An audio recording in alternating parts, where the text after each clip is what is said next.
जातियों को ग्लोरीफाई करना आज के इस मॉडर्न युग में बंद कर देना चाहिए। मैं जातिवाद के सख्त खिलाफ हूँ, कास्टिज्म को मैं सपोर्ट नहीं करती।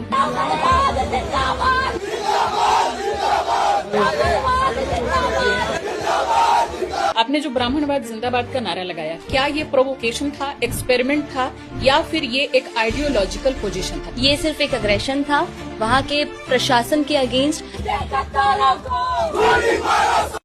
देश के गद्दारों को गोली मारो वालों को आप एकदम सीधे सीधे बोल रही हो, पूरे प्रोग्राम में बोल रही हो। कई देश के गद्दार मैंने आपको देखा, देश के गद्दार। तो ये लॉ एंड ऑर्डर सरकार, पुलिस, जुडिशरी करेगी या आप करेगी? मतलब ये तो मुझे डर लग रहा है लॉ एंड ऑर्डर करके कि आप किसको प्रभावित कर रही हो भाई। अगर 4 लड़के भी ये सुन के करने लगे, 4 लड़के लड़कियां भी ये काम कर दें, सोचो कि उनको तो आप जेल पहुंचा दोगी, खुद तो आप गायब हो जाओगी। मुझे वो चीज करनी नहीं है जो मुझे सेक्युलर बना दे। मैं हिंदुओं को कट्टर बनाना चाहती हूँ। हिंदुओं को कट्टर ही से तो दिक्कत है। कोई भी धर्म, कोई भी जाति जो कट्टर बनाता है वहीं पे उसका विनाश कर देता है। सेम सारे लोग बोलने लगे, क्रिश्चियन और इस्लाम भी सब आप ही फॉलो करने लगे, तब तो रोज ही करवाएंगे आप देश में।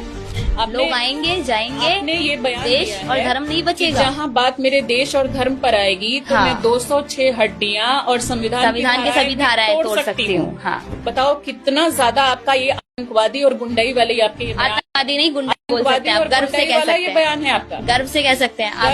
आतंकवादी नहीं गुंडाई। मेघा, बात को मुझे गर्व है। कोई गर्व नहीं, मुझे गर्व। आपको गर्व है तभी तो मैं कह रही हूँ आपको पढ़ाई लिखाई करने की जरूरत है। जहाँ संविधान मुझे सेक्युलर बनाएगा मैं नहीं मानूंगी। मैं आपको सेकुलर बनने से प्रॉब्लम है, आपको संविधान की सारी चीजों से प्रॉब्लम है, तो आप एक संवैधानिक लोकतांत्रिक देश में क्यों रहती? मैं संवैधानिक लोग, ये देश वो छोड़े जिनका देश ये लोग कहते हैं कि लॉ एंड ऑर्डर नहीं मानेगा उसको देश छोड़ना पड़ेगा या जेल जाना पड़ेगा। इस तरह की मुझे जेल जाना मंजूर नहीं। पूरी एक यूनिवर्सिटी के तमाम स्टूडेंट्स को आतंकवादी करार दे देना, क्या ये सही है?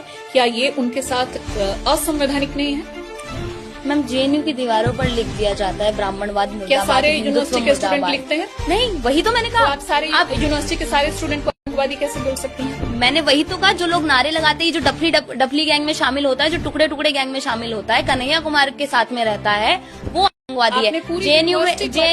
जेएनयू में एबीवीपी के भी स्टूडेंट्स हैं जिन्होंने पूरी यूनिवर्सिटी को ही कहा कि हाँ, क्योंकि मोस्टली जो जेएनयू में पढ़ता है मैम, वो टुकड़े टुकड़े गैंग में ही शामिल जो भारतीय सनातनी परंपरा सर्वे भवन्तु सुखिनः और वसुधैव कुटुम्बकम की बात करती है, लेकिन आप पूरी तरह से मुसलमानों और एक खास तबके को नफरत की दृष्टि से देखती हैं और कहती हैं कि सारे मुसलमान हैवान हैं। आपको नहीं लगता कि आप सनातनी परंपरा के ही खिलाफ